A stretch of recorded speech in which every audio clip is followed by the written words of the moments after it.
Hi friends, இன்றைக்கி பங்கஜ நலபாகத்தில் சூப்பரான variety ரைஸும் அதுக்கு தொட்டுக்கிறதுக்கும் நம்ம பார்க்க போகிறோம். ஃபஸ்ட் டைம் சேனல் வீடியோ பார்க்குறவங்க மறக்காமல் சேனலை சப்ஸ்கிரைப் பண்ணிக்கோங்க. Potato rice. முதல்ல உருளைக்கிழங்கை நல்லா கழுவி சின்ன சின்னதாக கட் பண்ணி குக்கரில் 3 விசில் வர அளவுக்கு வேக வைத்து எடுத்துக்கலாம். தோலெல்லாம் நீக்கி அதை சின்ன சின்னதாக கட் பண்ணி இந்த மாதிரி வச்சுக்கலாம். இப்போ ஒரு கடாய் எடுத்துக்கலாம். இதில் எண்ணெய் கொஞ்சம் தாராளமாக விட்டுக்கலாம். உருளைக்கிழங்கு நல்லா வதங்கணும். அதனால் நான் இங்கே நான்ஸ்டிக் பேன் எடுத்திருக்கேன். சப்போஸ் நான்ஸ்டிக் இல்லைன்னா நீங்கள் இரும்பு கடாய் கூட எடுத்துக்கலாம்.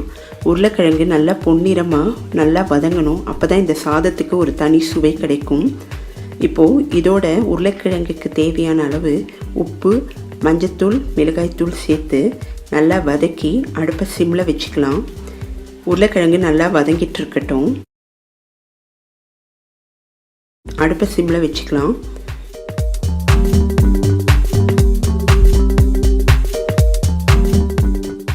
இன்னொரு அடுப்பில் ஒரு கடாய் வச்சிடலாம். இதில் ஏலக்காய், பட்டை, லவங்கம் சேர்த்துக்கலாம். கொத்தமல்லி விதைகளை சேர்த்துக்கலாம். சோம்பு, சீரகம், மிளகு சேர்த்துக்கலாம். இந்த மாதிரி உருளைக்கிழங்கு சாதமெல்லாம் பண்ணும்போது மிளகு சேர்த்துக்கணுன்னா டைஜஷனுக்கு ரொம்ப யூஸ்ஃபுல்லாக இருக்கும்.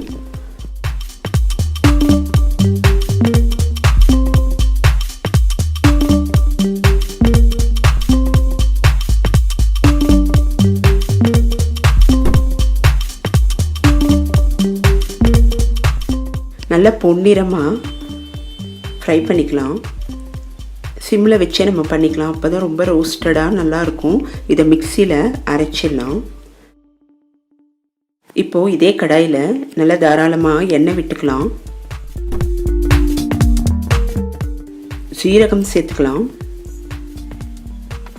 சீரகம் நல்லா பொரிய ஆரம்பிச்சிருக்கு. இந்த டைமில் துருவிய இஞ்சி பூண்டு சேர்த்துக்கலாம்.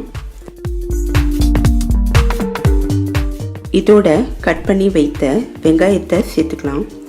வெங்காயம் முடிந்த அளவுக்கு சின்ன சின்னதாக கட் பண்ணி சேர்த்துக்கலாம். வெங்காயம் நல்லா ஃப்ரை ஆகணும். அதனால் உப்பு சேர்த்து ஒரு மூடி போட்டு வெங்காயத்தை நல்லா வேக வச்சிடலாம்.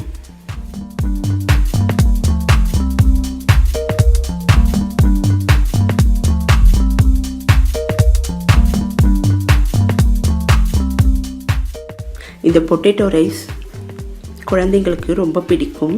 அடிக்கடி செய்ய சொல்லுவாங்க. அந்தளவுக்கு டேஸ்ட்டாக இருக்கும். இப்போது நல்லா வெங்காயம் வதங்கியிருக்கு. இந்த டைமில் நம்ம கட் பண்ணி வைத்த தக்காளியை சேர்த்துக்கலாம்.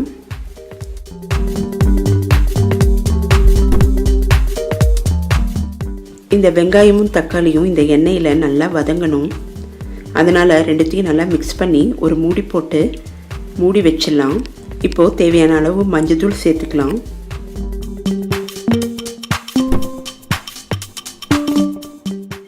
தண்ணி எதுவும் இங்கே சேர்க்க வேண்டாம்.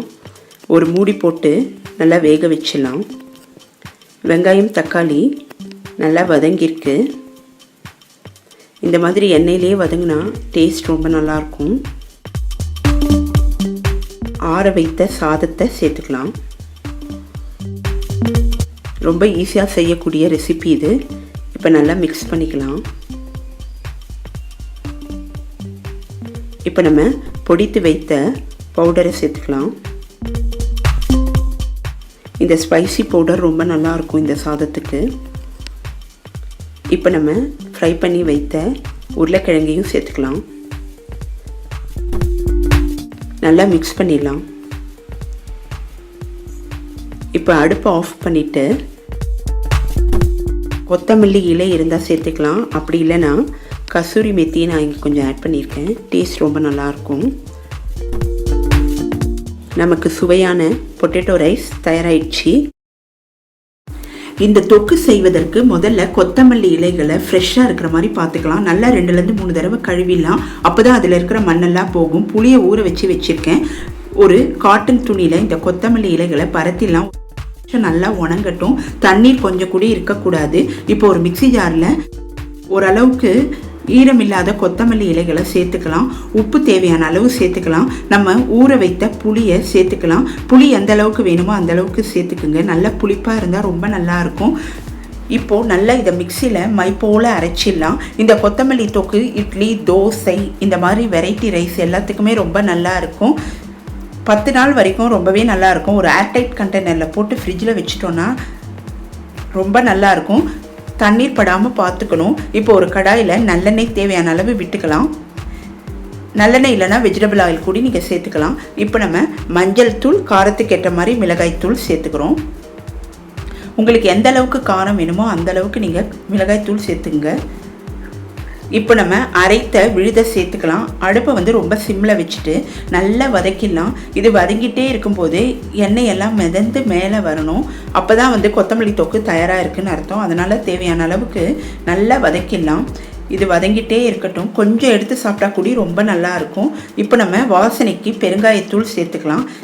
திருப்பி இதை நல்லா வதக்கிட்டே இருக்கலாம். எண்ணெய் மிதந்து மேலே வரணும், அது வரைக்கும் வதக்கிட்டே இருக்கலாம். இப்போ நான் கொஞ்சமாக வெல்லம் சேர்த்துருக்கேன். உங்களுக்கு வெல்லம் விருப்பம் இல்லைன்னா நீங்கள் சேர்க்க வேண்டாம். இந்த தொக்கு கொஞ்சம் இனிப்பாக புளிப்பாக காரமாக இருக்கும்.